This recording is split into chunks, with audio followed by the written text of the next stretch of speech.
Graça e paz, queridos irmãos, um ótimo dia a todos. Hoje, dia 10 de janeiro de 2025, e o nosso devocional diário está em Marcos, capítulo de número 8. Mais um capítulo maravilhoso da palavra de Deus.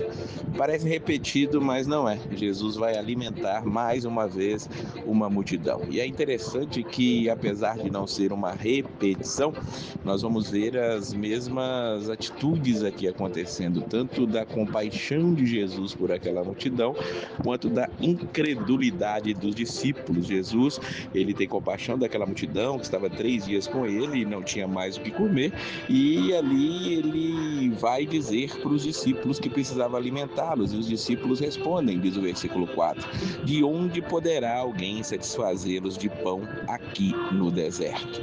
E Jesus pergunta, quantos pães vocês têm? E eles dizem que tem 7. Além dos pães, tinham alguns peixinhos ali. Jesus dá graças e multiplica, e eles saciam ali a fome de quase 4.000 pessoas. É interessante vermos que os discípulos, eles parece que não entendiam bem os sinais, não entendiam bem as maravilhas, os milagres de Jesus, e ainda assim ficavam perdidos, sem saber o que fazer. Infelizmente, nós também muitas vezes passamos por isso, apesar de nossas experiências com Deus, dos livramentos e tudo, ainda andamos temerosos e a nossa fé muitas vezes oscila negativamente. Nós vamos ver que os fariseus, eles vão pedir o sinal, estão vendo sinais o tempo todo, mas eles querem mais o sinal. Mas Jesus, ele suspira profundamente em seu espírito e diz, por que pede essa geração um sinal? Em verdade vos digo que essa geração não se dará sinal algum.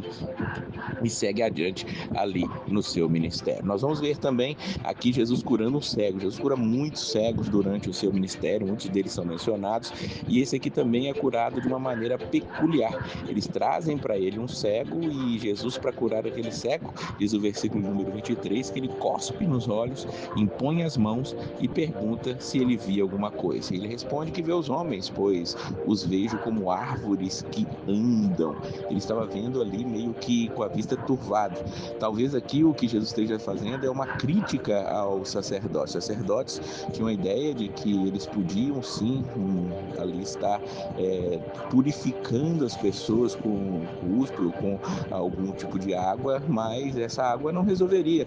E quando aquele homem vem, Jesus agora coloca as mãos sobre ele, diz o versículo 25, e assim ele olha para cima e ficou tudo restaurado, e o homem vê claramente. O toque de Jesus é superior a qualquer outra coisa.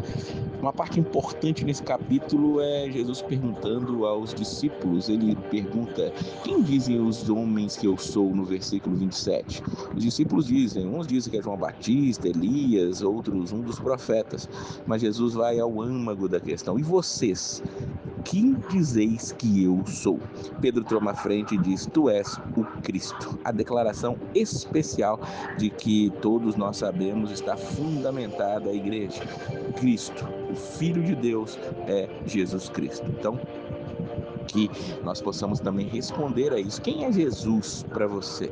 Jesus é um dos profetas, é um grande homem, é um exemplo a ser seguido apenas, ou ele é o Cristo, ele é o Filho do Deus vivo, ele é aquele que veio para nos salvar? A partir daquele momento, Jesus agora vai começar a falar sobre a seu sofrimento, versículo 31, e começou a ensinar-lhes que importava que o Filho do Homem padecesse muito e que fosse rejeitado pelos anciãos e príncipes dos sacerdotes e pelos escribas e que fosse morto, mas depois de 3 dias ele ressuscitaria. Aquele mesmo Pedro que tinha dito que Jesus era o Cristo agora começa a repreender a Jesus, mas Jesus vira-se para Pedro e diz de onde estão vindo realmente os seus pensamentos. Virando-se e olhando para seus discípulos, repreendeu a Pedro dizendo, retira-te diante de mim, Satanás, porque não compreende as coisas que são de Deus, mas as que são dos homens. Jesus, ele começa a falar do seu sofrimento é algo necessário, mas ali o Pedro, ali influenciado por Satanás, vem tentar contradizer a Jesus. E aí Jesus agora, ele vai trazer o âmago da questão. Como ele falou do sofrimento dele, ele vai falar que aqueles que querem servir a ele também deverão passar pelo sofrimento. Diz o versículo 34, fato. Se alguém quiser vir após mim, negue-se a si mesmo, tome a sua cruz e siga-me. Se alguém quiser ganhar a sua vida, perdê-la-á, mas qualquer que perder a sua vida por amor de mim e do Evangelho, esse a salvará. Que aproveita o homem ganhar todo mundo e perder a sua alma? Que daria o homem pelo resgate da sua alma? As nossas vidas estão na mão de Cristo. Então não adianta ganhar o mundo, não adianta ter as coisas dessa terra, não adianta termos tudo aqui se não tivermos a vida eterna, se as nossas almas não estiverem salvas.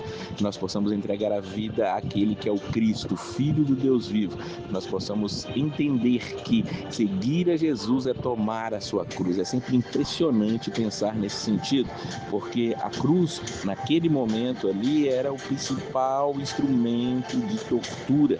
Era como os romanos mostravam para os piores criminosos, como o império mostrava que deveria haver paz, deveria haver ordem, e ali eles eram crucificados. E Jesus manda tomar isso. Tome o principal instrumento, tome a tortura sobre vocês e sigam-me. Que nós possamos entender que salvar a vida é perdê-la por amor de Cristo. Qualquer que perder a sua vida por amor dele, por amor de Jesus e por amor do Evangelho, esse a salvará. Que busquemos a Cristo de todo o nosso coração e que ele seja exclusivo em nossas vidas. Quem é Cristo para você? Responda isso. Que Deus abençoe seu fim de semana e a paz do Senhor.